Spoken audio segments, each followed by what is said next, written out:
ગુજરાતી પ્રખ્યાત સિંગર કિંજલ દવે આરતી સંઘાણી બાદ હવે કિંજલ રબારી પણ પ્રેમ લગ્ન કરવા બાબતે વિવાદોમાં સામે આવી છે, જેમાં પરિવારની મરજી વિરુદ્ધ જઈને ચૌધરી સમાજના યુવક સાથે લગ્ન કરી લીધા બાદ સોશિયલ મીડિયામાં એક વિડીયો વાયરલ કર્યો હતો અને પોતાના લગ્ન વિશે વાત કરી હતી।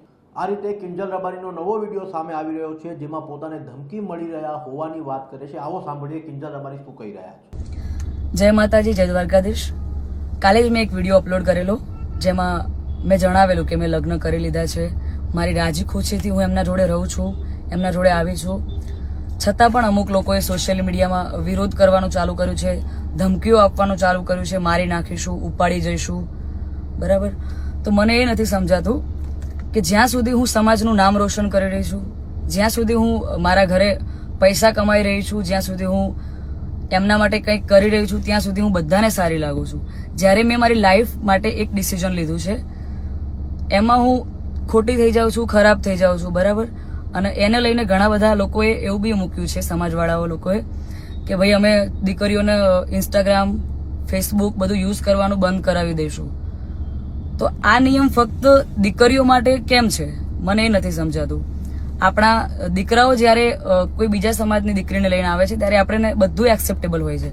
જ્યારે એ જ કાર્ય આપણી દીકરી કરે છે, ત્યારે આપણે એના વિરુદ્ધમાં જઈએ છીએ।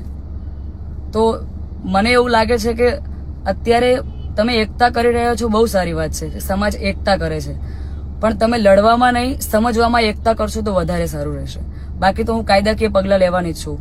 અને આ બાબતે હું આપણા વિધાનસભાના અધ્યક્ષ શ્રી શંકરભાઈ ચૌધરીને વિનંતી કરું છું અને આપણા ગૃહમંત્રી શ્રી હર્ષભાઈ સંઘવીને પણ વિનંતી કરું છું કે મને આમાં સપોર્ટ કરે।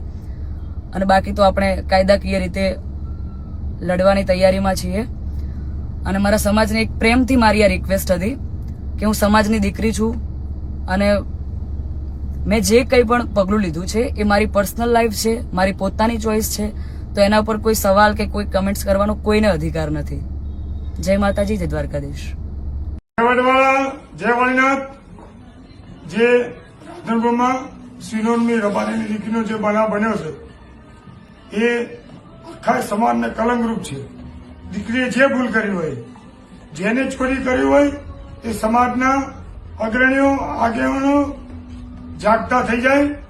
જો દીકરી પાછી નહીં મળે તો આખા ગુજરાત રબારી સમાજના યુવાનો, અમદાવાદ એમએસઆઈ ગ્રુપના યુવાનો, રબારી સમાજના સંગઠનો કોઈ પણ ભોગે, કોઈ પણ યોગ્ય રીતે મરણિયા થઈને આ દીકરી પાછી લાવશે।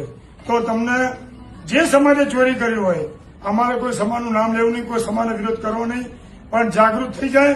કોઈ પણ ભોગે 24 કલાકમાં દીકરી પાછી નહીં આવે તો આખા ગુજરાતના યુવાનો આ રોડ પર આવી જશે અને આનું પરિણામ જે તે ચોરી કરી એનો સમાજને ભોગવવું પડશે।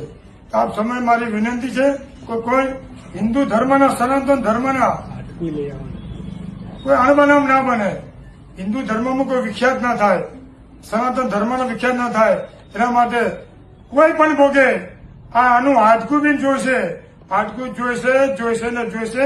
અને કોઈ પણ રબારીના યુવાનોને જ્યાં જરૂર પડે, અમારા એમએસઆઈ ગ્રુપ ભાઈ અમીરભાઈ કમલીવાલા અને યુવાનોને કોન્ટેક્ટ કરે, જ્યાં જ્યાં જરૂર પડે ત્યાં અમારો યુવાધન આવી જશે।